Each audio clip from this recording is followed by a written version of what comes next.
Pan Pow Comic Hour with your hosts, Andrew Bonner and Chris Ramos. Tonight, we review Wonder Woman Historia, The Amazons, by Kelly Sue DeConnick, Phil Jimenez, Jean Ha, and Nicola Scott. And we're very excited to share this review with you guys in this conversation. We felt like we needed to review more comics based on female writers in the comic book industry because a lot of time they're kind of overshadowed by their male counterparts. And we thought, hey, let's give them the spotlight as well. Kelly Sue DeConnick is such a huge women comic book writer and really great spokesman for the industry. And so I was like, let's check this out. It's been recommended to me and one of the books that I really wanted us to get to. So I was like, hey, let's check it out. And I saw somewhere too, I will find it, but it said that this was the first origin for Wonder Woman that was written by a female. Yeah, that's true. No, that's very true. Absolutely. Like you think about the origins of Wonder Woman, that was written by a guy. George Perez had a big run, written by a guy. Phil Jimenez had a big run, written by a guy. Yep. And so this one is very much like what people would consider a history book, hence the Historia part. It's going way back, way back. So think Wonder Woman, but think the very, very beginning. Right, absolutely. So this is even Wonder Woman, like the origins of the Amazons, like the tribe that Wonder Woman is born out of, like her mother's born out of. Yeah, because like a lot of times people say, oh, here's Wonder Woman, she's an Amazon, and you don't realize that that means that she's just part of the Amazons in general. Well, this book tries to answer the question, where did the Amazons come from? Right. Like she's an Amazon, but where did they originally start? And it starts back with the gods. Right. And the goddesses. And honestly, like we're starting to get to the point in our comic book history and things like that where it starts to get a little redundant every time you do an origin story. I mean, look at Superman's origin story. How many times have we did Superman's origin story? Well, and even now, like Spider-Man, they're starting to not even do it in the movies because they're like, everyone knows we're not even going to do it. Right. So what space and on what problem are you trying to tackle for Wonder Woman? Well, and one thing I always really liked is when comics like to do things in between scenes. Yes. Like sometimes there's a gap in comics or like a history between these years and these years. Yeah. Like, oh, someone has a baby. And then like the next issue, it's like, this is, 6 months later. Right. Well, it leaves a gap in there for other artists and writers to jump in and tell that story. Or try to say that these events ran coincidentally with the actual events of the story itself. So that's where this one, it left a lot of room to say, who made the Amazons? Right. That's a good question. Absolutely. And it was such an interesting book to read. And also like the scale of the art in this book is, you can't understate it enough. It is gigantic, enormous impact. And it really shows the care and ideas and inspiration. Like it's on the levels of Immortals. Yeah. And so, Phil Jimenez was actually originally pitched to do the whole art in this book, but honestly, they had to reevaluate that when they were working through this, because this was originally published in 2022 into 2023 in the hard cut when it gets collected, and that when they were starting to do like this pitch to the Black Label line at DC, this was in 2017. Well, it got to about, he spent like 3-4 years on the actual first issue. And when they started, because that's how much, he wanted to evaluate, he wanted to work. It was just such an enormous impact. You almost think of like J.H. Williams III. He does some insane art and he loves the landscape form. And he was trying a new medium for himself. Yeah, because he was going more physical to digital. Yeah, and so he started with his pencils and moved into a digital world. Yeah, because he had to like recreate his art style, I believe. So that really pushed him as an artist to like really rethink that vision and stuff. But it was totally worth it because he ended up putting an Eisner for like best first issue. Yeah. Well, and the first issue, book one, is about 40 pages or so. I mean, so it's a thick book one. Right. So, I mean, it's a project in itself. It's bigger than a regular comic and probably approaching a mini trade.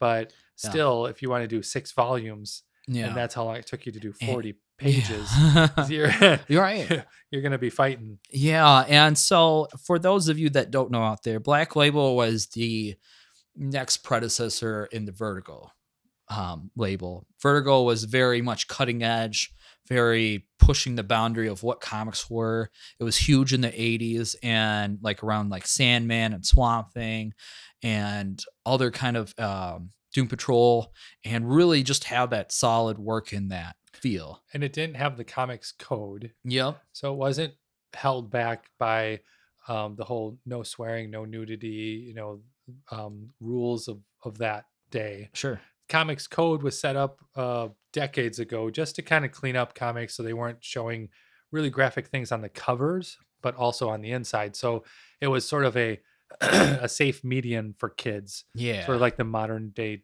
Disney Plus sort of. Sure. Not Like really. one of the biggest ones that's like controversial was Batman Damned. And you can look up Yeah. why Batman Damned was so controversial.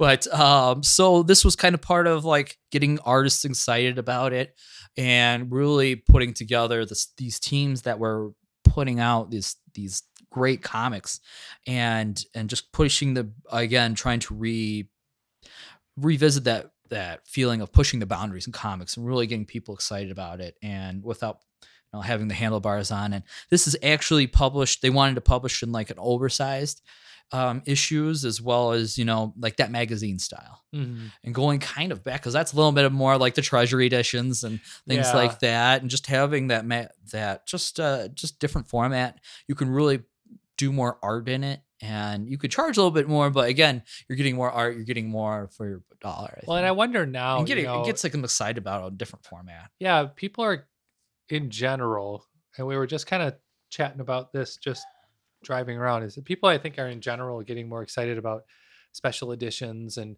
new and Right. unique volumes of books, Yeah. and uh, reprinting books with gilded spines and Right. Going for the presentation. yeah, gold leaf pages and things. So it's I wonder if the hardcover, the trades, the collected editions, they're trying to not only use the size as an excuse to go bigger, right? Right. But also to say, hey, when you're looking on the shelf, this jumps out a little more than Yes. others. So Right. maybe that's a tactic now. Yeah, I would totally think that. I mean, the cover that they came up with is really stands out. It's got a picture of Wonder Woman, but it has this like peacock like headdress on, or not, like neck dress, and it really like stands out because it's like, oh, this is something I'm familiar with, but then why does she have this costume on? Yeah. What's more to that? Like a really large tribal feel to it. Yeah, exactly. So when you do see it on the bookshelf, you're like, what's that? Mhm. Absolutely. It's definitely different than your monthly issues. Well, and as a legacy character, everyone's Yeah. looking for some of those uh, stories that are a little different. You don't have to totally reinvent the No. character, and no one likes when you do that anyway. Yeah. So, just show a side that no one has thought of and get Yes. a really good creative team behind it to pull it off, because this is a really good concept, but if you don't have the right team behind it, it would fall short. Absolutely. And so Kelly Sue DeConnick is known for her run on Captain Marvel.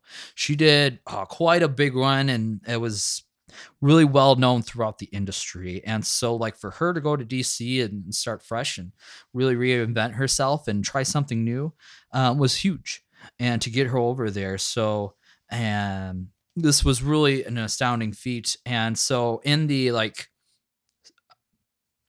behind the scenes, they have at the end of the graphic novel, they have some of the scripts and notes from the artist and things like that. And one of the things they have is like the pitch for Wonder Woman Historia. And I just wanted to read a little bit that to set the tone.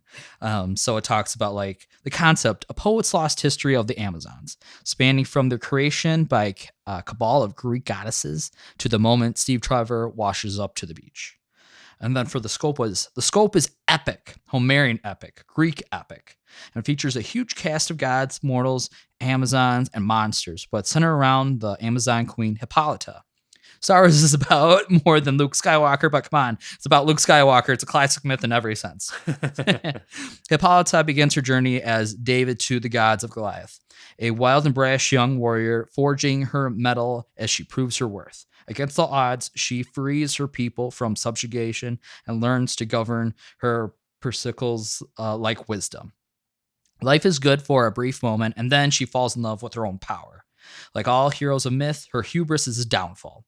History comes from the Greek historia, meaning knowledge from inquiry or judge. Hippolyta is attested by power, and like many before her, she ultimately fails our own judgment. Of course, it's from her failure that we are meant to learn.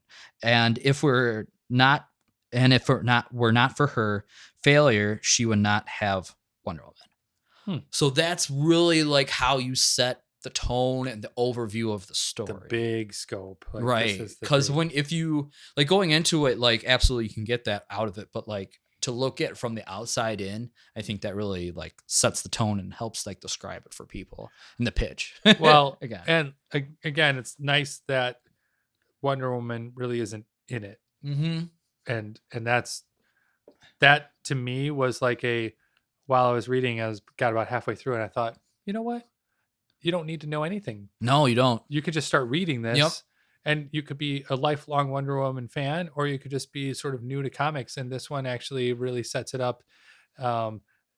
Even as like you don't have to read this if you want to read Wonder Woman. It's just, this is a story, a standalone, a nice, good, lore to it. And then you have a little edge up on the rest of the Wonder Woman stories. Right.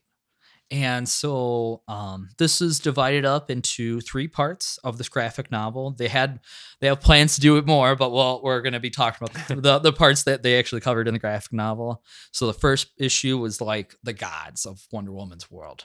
And then it goes into the second volume, which is more of the gods and the humans getting together, and the Amazons are born. And then 3 is the War of Gods and Man. So it's a very eclipsing book. Well, I full circle. The first issue, so to speak. I remember it's over 40 pages, but maybe the first arc is a good way to say it. The Amazons.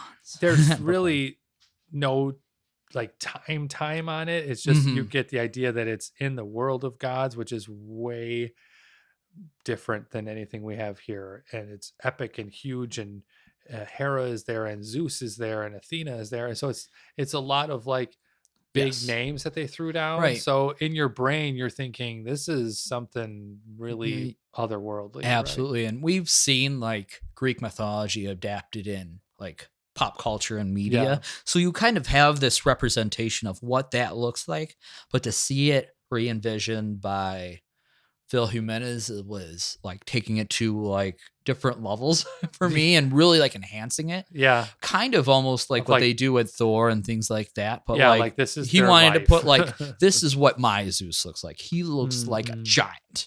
And when you talk about like the king of the gods, and he is, commands all those people and they bow before him because of just how much power he has, you have to like take that scale to like that next level.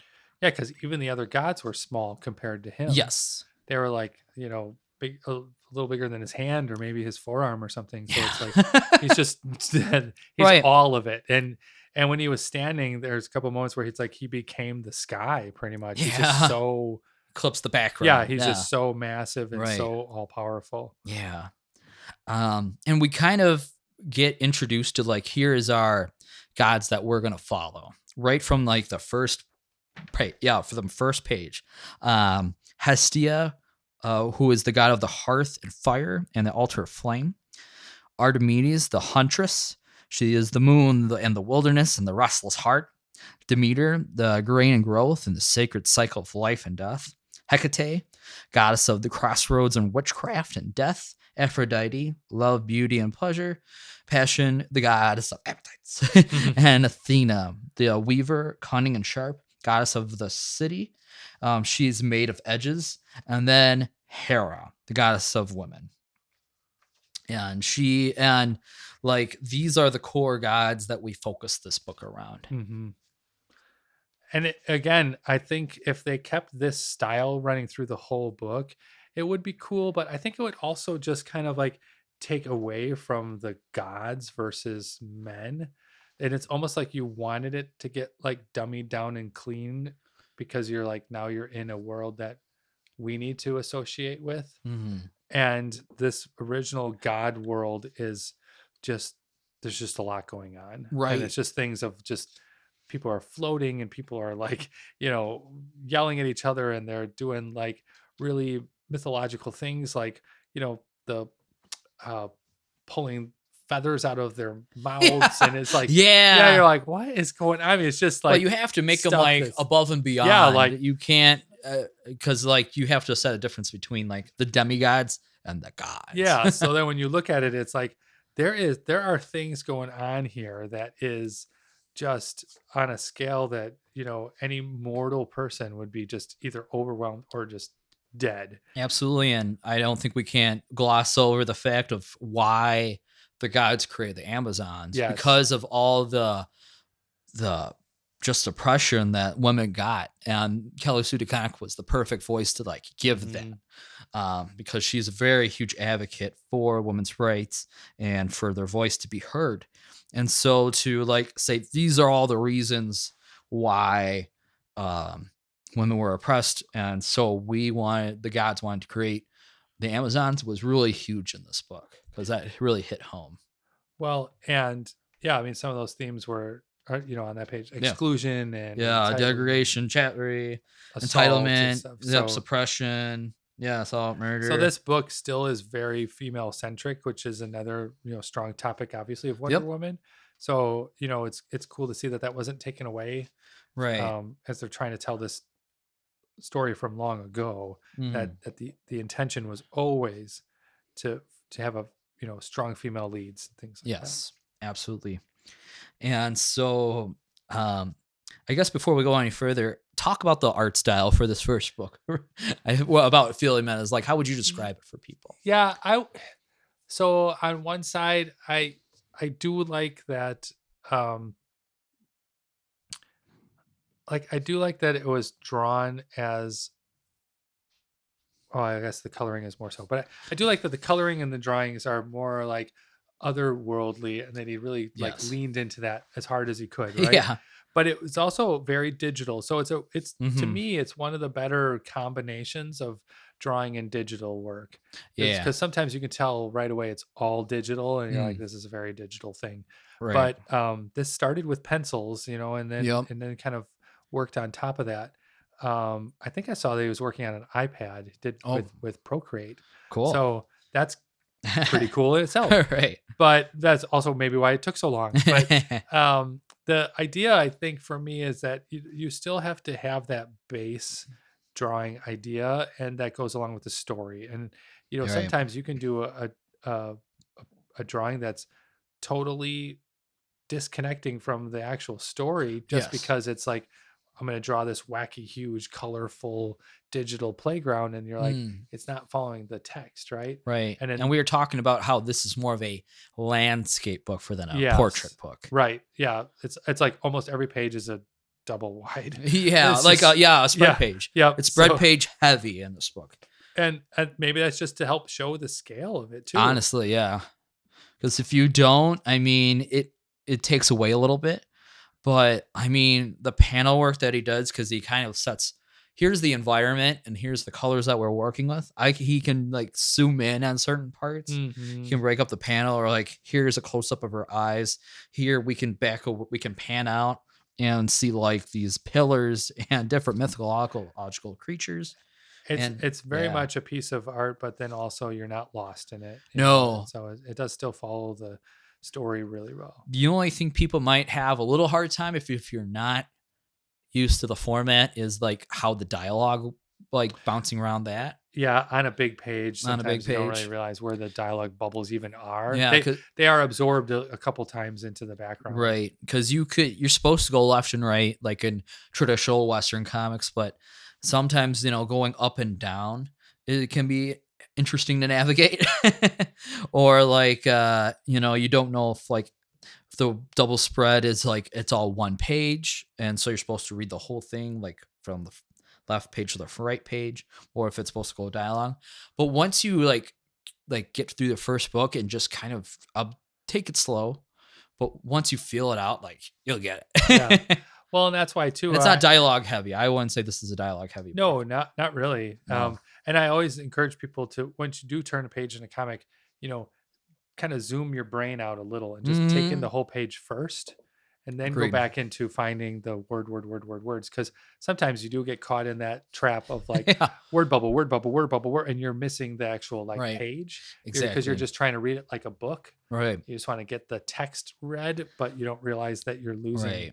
the actual art spread. Yeah. And I think the team really worked well together of just communicating what Kelly Sue DeConnick really wanted to envision, and then how do you interpret that? Mhm. Because man, some of these pages like are just huge. So it's like, what do you do first? Do you do the art first, or do you do the words first? And then so it's but you have to work like concurrently in like this scale of a book to really accomplish that. And you almost want to say like, so how much text do you have? Because I really Right. want to do this giant page. Absolutely. You But don't want to then- like get so much dialogue Yeah. heavy into it, because then it hides all that beautiful art It's they're just trying a to long do. block. Yeah.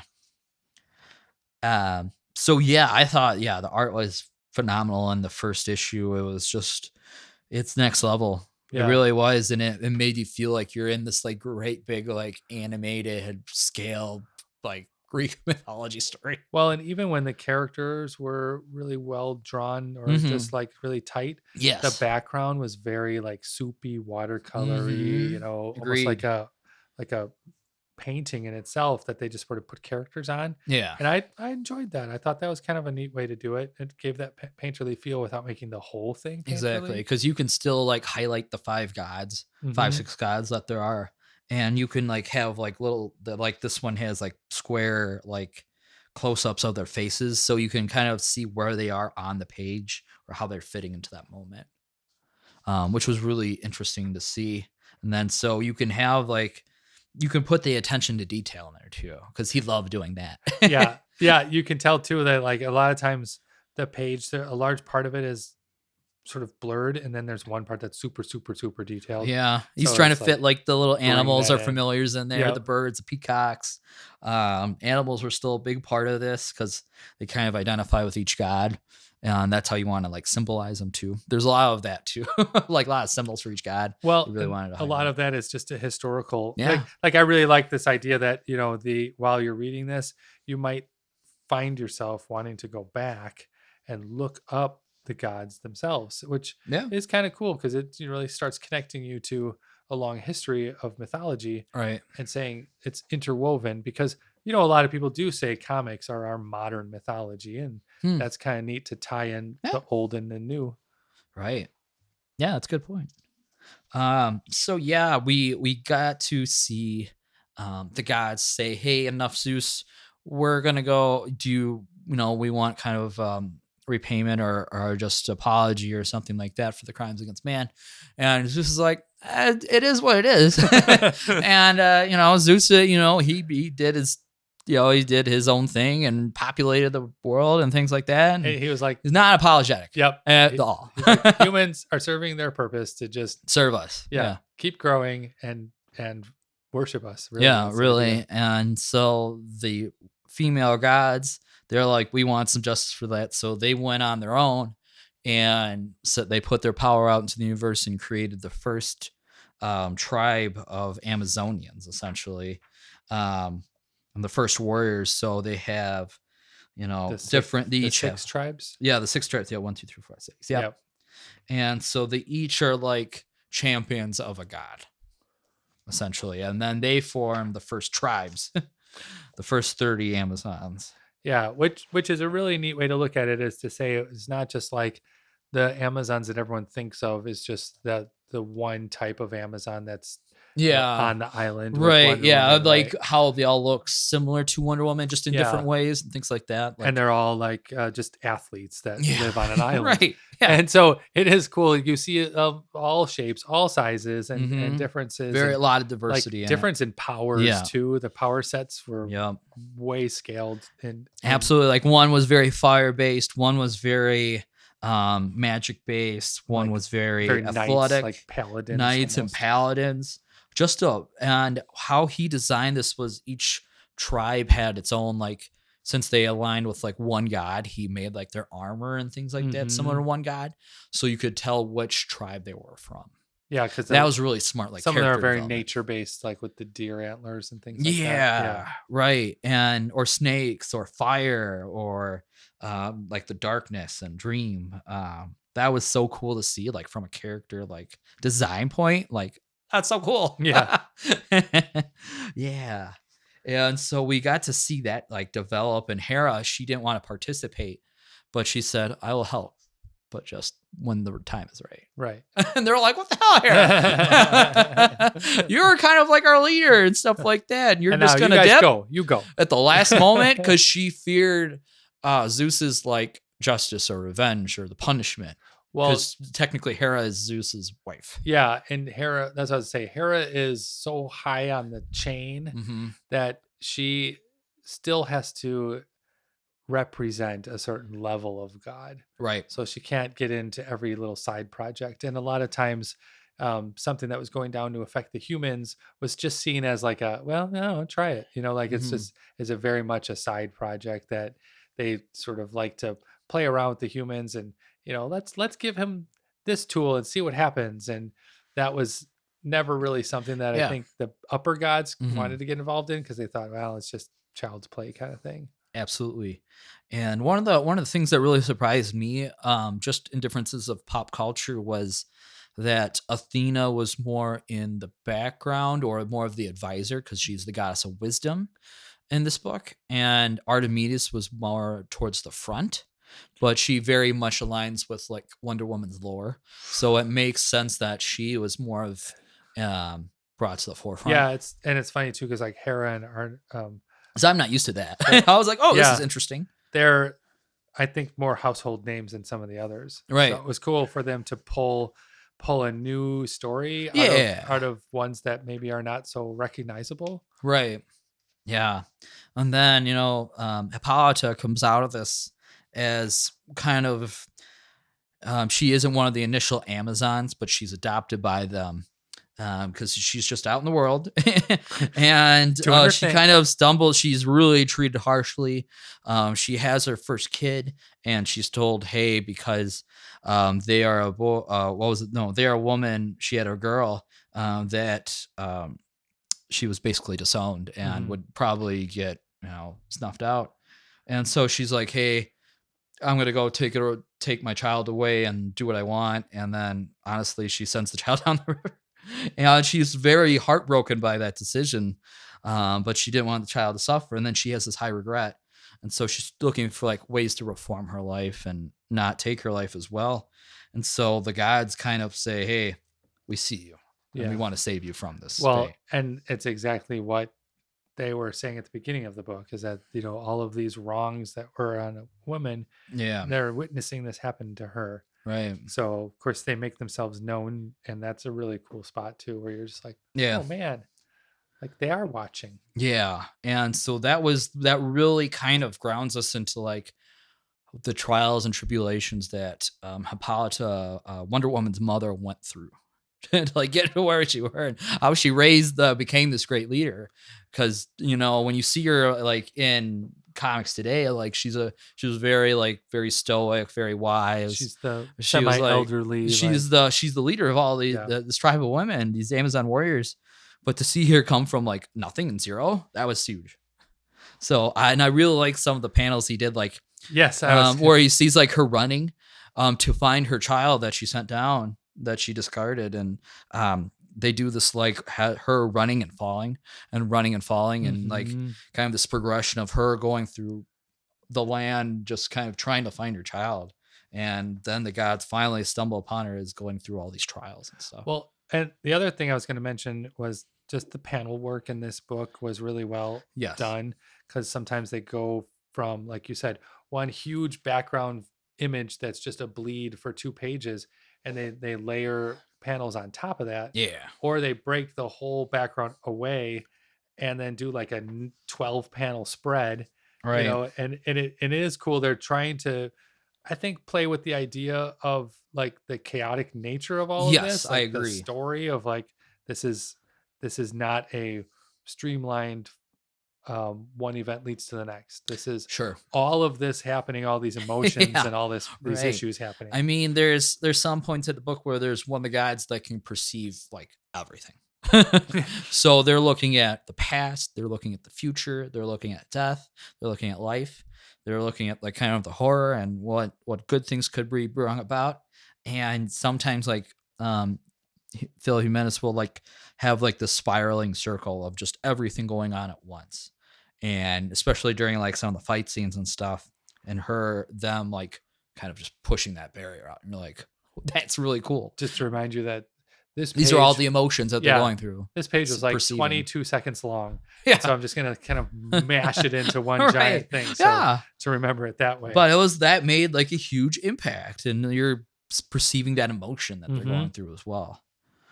So that was really cool. And so yeah, Hippolyta gets like saved, and also like they're like, okay, She- we're gonna set out on a mission to she like connects with the tribe. yes, and she wants to save other women that are out in the land that are also going against like slavery and oppression and things like that, to unite them together. And ultimately, that's kind of like what the mission was of the Amazons at first, was to do that.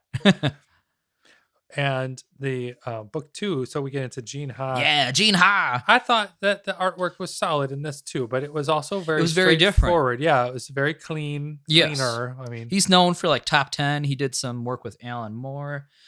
He also, I think he was kind of, it's um, still very yeah, he did some JLA. Yeah. very like one person centric. It's like very much like this panel is just one or two people happening.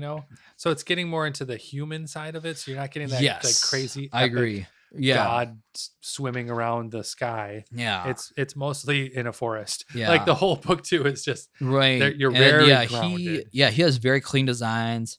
I would say he wants to humanize it a little bit more. Some of the like It's a little more digital than yeah, a little I'd bit than say some others, but it's some of the also people are all like airbrushed a little yeah, I bit. would It's like that's a better very- word for it. I think airbrushed. His panels are really cool. He likes that horizontal. So then they start getting into And I think the he whole plays him building. and that creative team really played with the color yeah, and the mood. I Yep. think that was really a big thing, was the mood of this, And- what he wanted to get across. Well, and then when the gods do show up, it's like they really jump because you're looking at a very plain world Mhm. of plain people, because it's like very primitive. Yeah. The idea is it's long ago. Yep. I love when he draw like Archimedes, because she's got like the antlers, and then the goddess's horse that she lets Hippolyta borrow. Yes. Whenever the horse is drawn, because the horse has this like skeleton like headpiece that's on it, and it's not it. It looks still like a horse, but it has like some skulls attached to it, kind of more primal and Mhm. tribal, you could say. I like the part in this book too where they started using weapons and like sort of Yes. creating that culture, that Amazon Yeah, culture. it really embraces more like the Greek themes. Yep. And like the Kind of ties it back to reality a little the- bit in that sense. what skills they got from each of their tribes. So Right. it's like the falcon hunting, and then they have, Yeah, like, you the got like a rope, bunch of birds, like how they're like it's communicated out to the Mhm. world. and they're learning all of these skills. So you can see like, okay, I get it. So the Amazons, not only are they a strong group, Yeah. but they've taken all of the skills from all the tribes and they've brought them into Yes. the Amazons. Right. Because Hippolyta wanted to start her own tribe called the Seventh Tribe. Mhm. And that would be known as the Amazons we know today. But she wanted to be like, I don't want to just worship one god, and I don't want to fight over one god. I want to embrace all the values that you guys are teaching us, which was And- really cool to see that. Like, Yeah. that's how that happened. Like, Origins. So now you're master of all. Yeah. And like their leaders or before them were like demigods, so they're almost like kind of detached from that as well.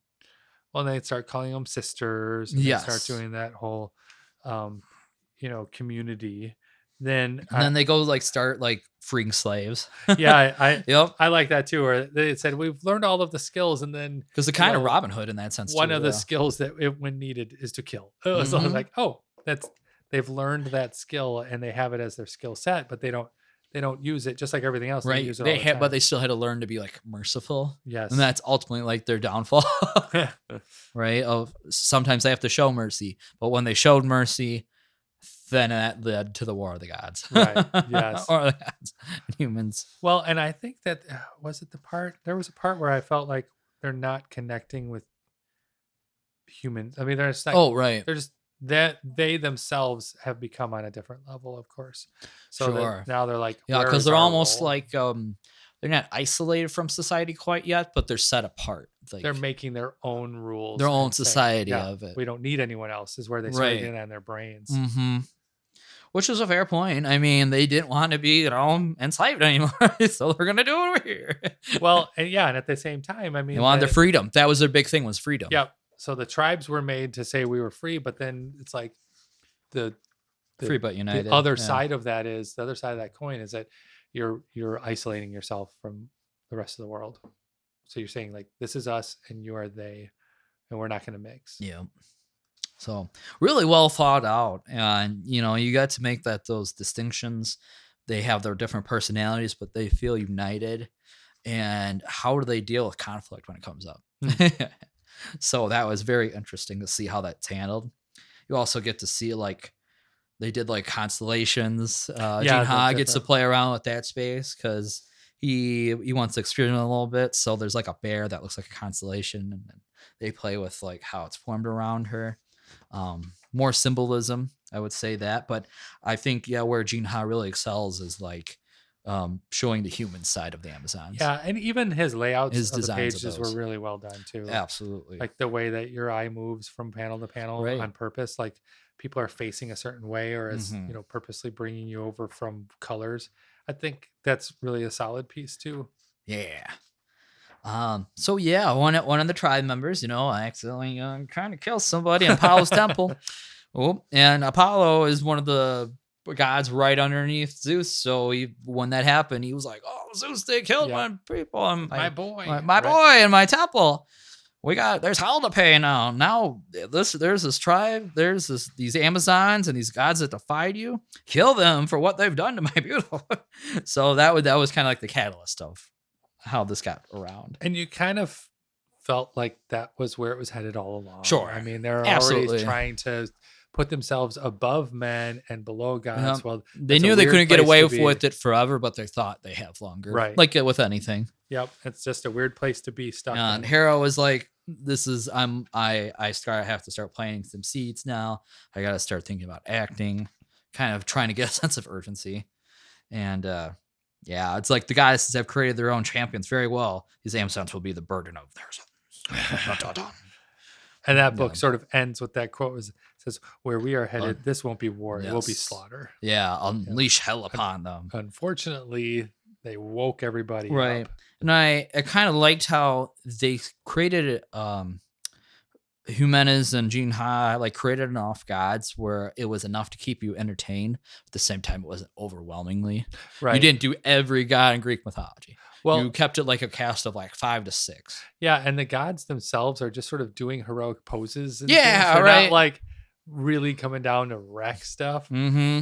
It's not until you get to like Apollo when he's like throwing like thunderbolt or sunbolts from the sky, and then Zeus comes down. Sunbolt, Ares, sunbolt. Ares, he's kind of in the background. He's like, my armies are gonna come.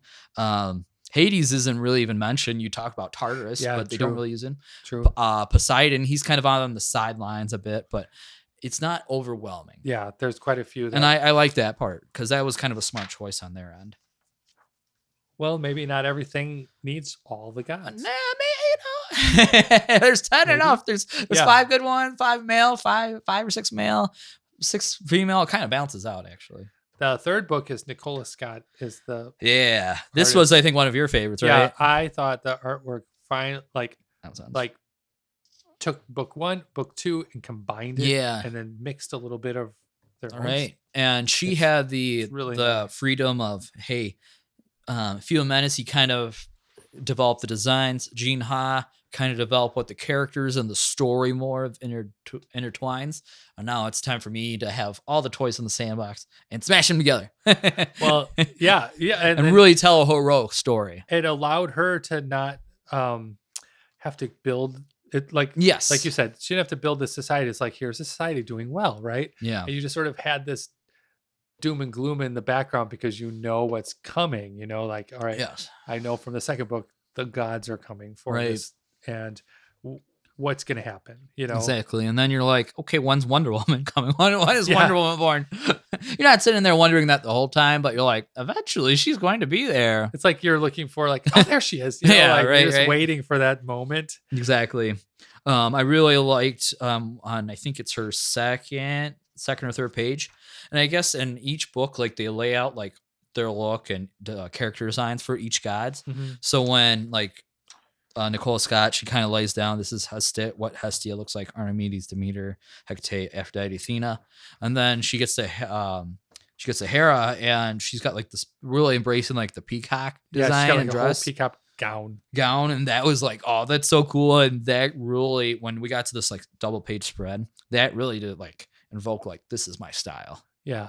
And like Hera too has always just been on the sidelines again. Like, Yeah. here's the gods, and then by the way, now it's this time. is a double page of Hera. Yes, and now it's time to act like, holy cow.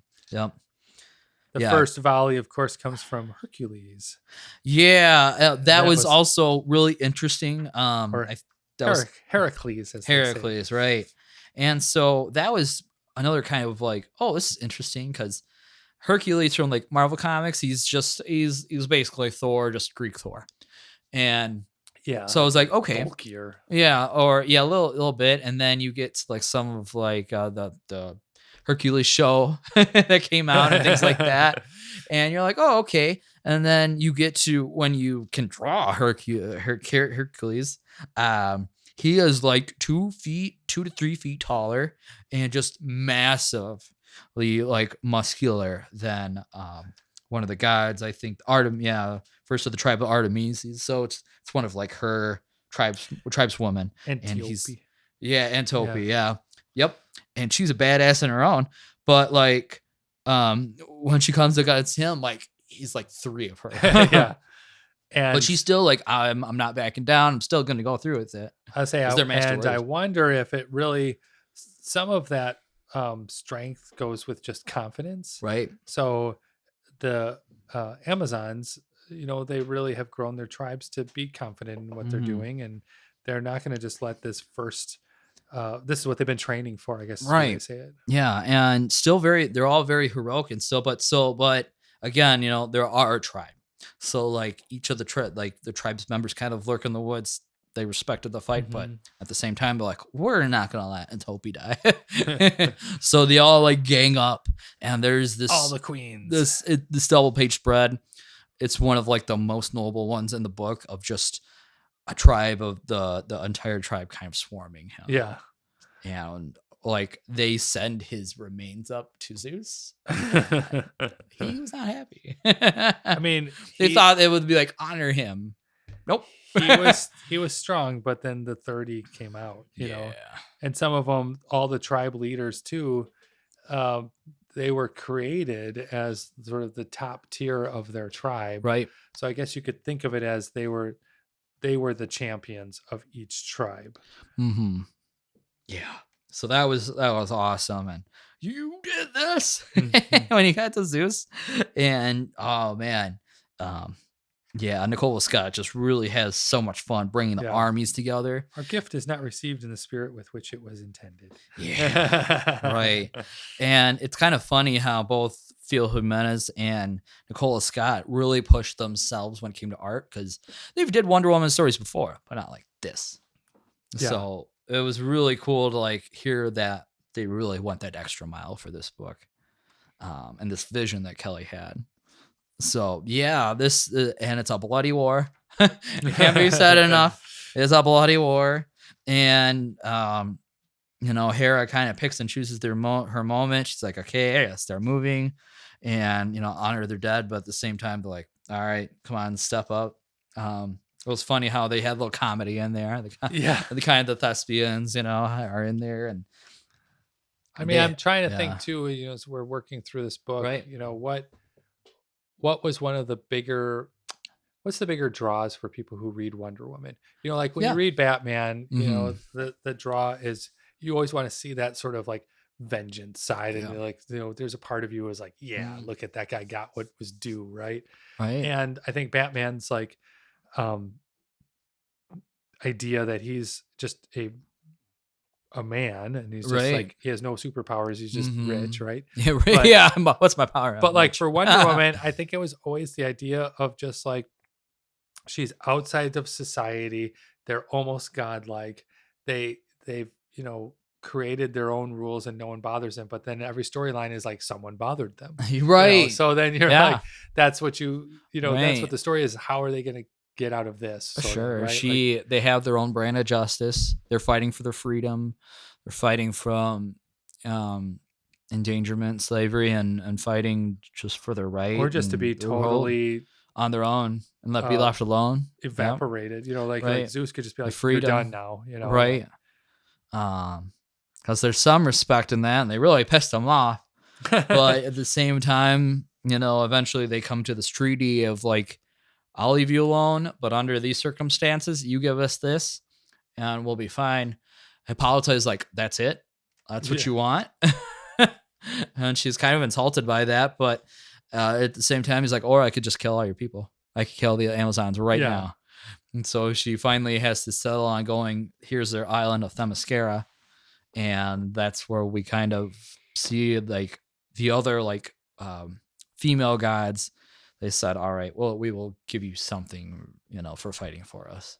And you want to say like, wow, look how close they get, but actually Yeah. they didn't get close. They got, yeah. Yeah. They almost were trying to fight for their freedom to be left alone Yeah. when they were fighting for their justice, and it was going against somebody in another god's temple.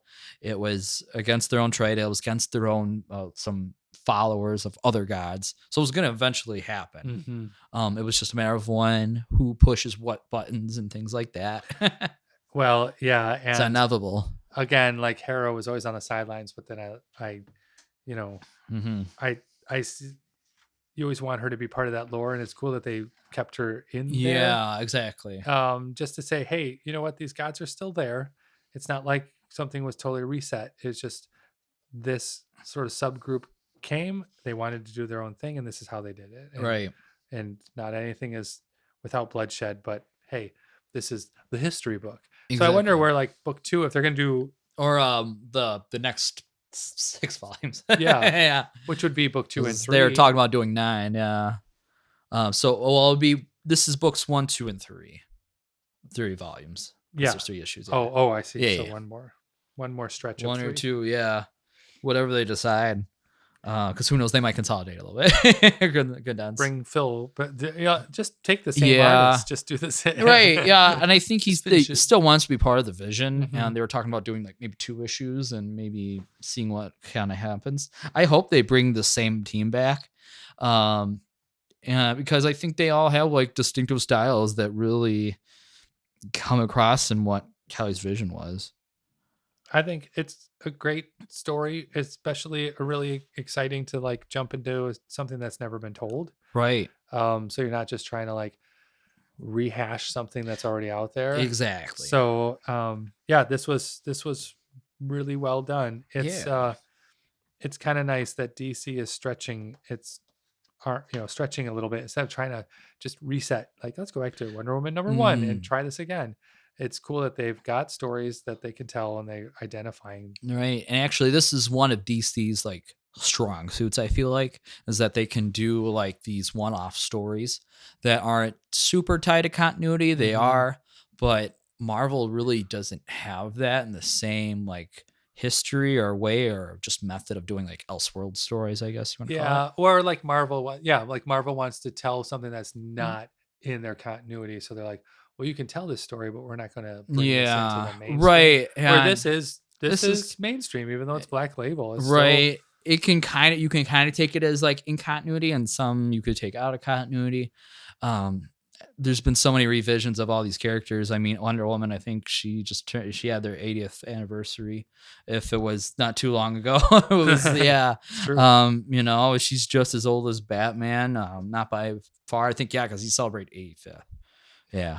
So, it's really cool to see these old characters that have been around since the golden age to like still get some new life, some new stories, and um, some new like a female writer, like a Right. female writer on Wonder Woman. I don't think we can emphasize this enough, Yeah. how huge this was, and to bring like people who've had history with Wonder Woman together on this book too. Well, and I love that it was just accepted so well. So Absolutely. And kind of in like, you know, behind the scenes, she kind of goes like, yep, I remember like George kind of like, hey, embracing this. And George Perez, yeah, I was nominated for an Eisner the same year as George Perez was, although oddly enough, that year he had been nominated for Best Inker. We sat together at the same table. It was also the first time George called me son. So I think, yeah, that's like kind of Phil Jimenez kind of talking. The second time being nominated 25 years later, yep, so this is Phil, is for a book that in many ways my tribute to George and his impact on me, my life and my work. Had this big thank you to George and Neil Adams, my old teacher Will Eisner. So, and then to my writer and goddess Kelly Sue DeConnick and all our mentors. So really cool to see that, and see this vision come to life. I think, yeah, it's a really awesome team. And overall, what'd you think of this book? I thought it was great. Yeah, really good. Yeah, I really like finding some of these black labels too. right. But yeah, 100% something that everyone should be looking into is Yes. how can you expand your library Yeah. or how can you expand your collection? Mhm. This is it. Yeah, absolutely. This was, and again, very easy right now to pick up. Super affordable. I think I got it off of the internet for like $20. You can read it digitally, but I think this is one of the rare instances where it was read better as a physical format than digital. I agree. Yeah, I would agree. It was fun to read digitally because the colors jumped, but really something like that I think would be great to follow in an actual book than just read it and then like go back and reread it again. Yeah, you know? you can kind of absorb it more, I think, through here. Yes. But yeah, this has been another great episode of Bam Pow Comic Hour. This is your host, Andrew Glonner, And Chris Ramos. signing off.